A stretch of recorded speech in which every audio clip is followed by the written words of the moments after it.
흥미로운 해외 소식을 콕 집어 전해드리는 피커TV입니다.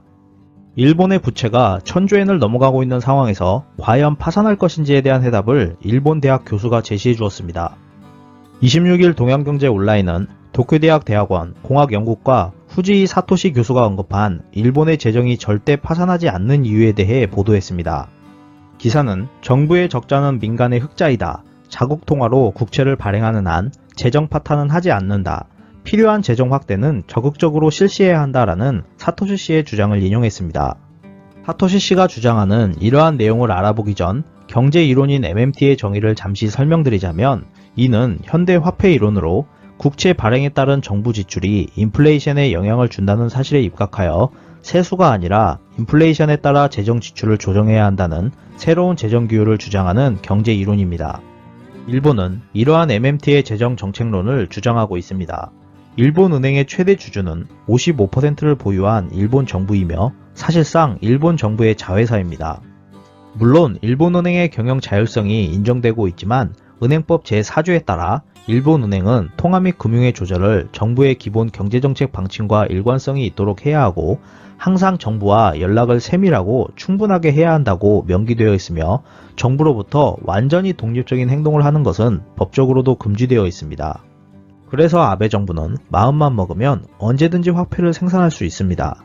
최근 여러 언론에서 일본의 부채가 1000조엔을 넘을 정도로 엄청나게 부풀려져 있어 이대로라면 일본이 파산할 것이라는 말이 연일 반복되고 있습니다. 사토시 씨는 일본 정부가 파탄하는 것은 사실상 있을 수 없다고 주장하는데요. 엔화를 만드는 것은 일본 정부이기 때문에 많은 빚을 지고 있어도 상환을 요구할 때 찍어내 갚으면 충분하기 때문이라 합니다.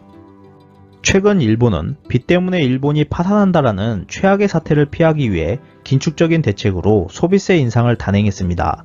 기사는 소비 증세를 두고 많은 일본 국민들이 반대하고 있지만 몇 번이나 증세를 단행했던 건 일본이 파산할 것이라는 우려의 목소리가 너무나도 강렬했기 때문에 이를 잠재우려 했던 것이라는데요. 여기에 일본 정부가 엔화 부채로 파산하는 것은 아니라며 MMT에 대해 설명을 하니 국민들은 어리둥절하며 아 그렇구나 하고 있는 것이라 합니다. 돈을 빌려놓고 그것을 돌려줄 때 스스로 만들어 반환한다는 것이 참으로 부도덕해 보입니다. 일본은행이 발동하는 것은 특별한 조치로 법적으로는 일본은행 전문금융이라고 하고, 금융기관이 위기에 빠졌을 때 경제의 혼란을 피하기 위해 지원해주는 구조라 하는데요. 실제로도 증권 불황과 버블 붕괴 시기에 여러 번 발동했다고 합니다. 어차피 파탄하지 않는데 1000조엔을 더 뿌려라 라고 극단적으로 생각하는 사람들을 위해 일본은 MMT 경제이론을 제시하며 세수가 아니라 인플레이션에 따라 재정 지출을 조정하고 있다 말하고 있습니다. 결국 겉으로는 힘들게 해결하는 모습을 보여주고 안으로는 찍어내면 된다는 생각을 하며 정부가 자금을 무한으로 쉽게 조달할 수 있는 것을 숨기고 싶은 것으로 추측되고 있습니다. 이상 피커TV였습니다. 감사합니다.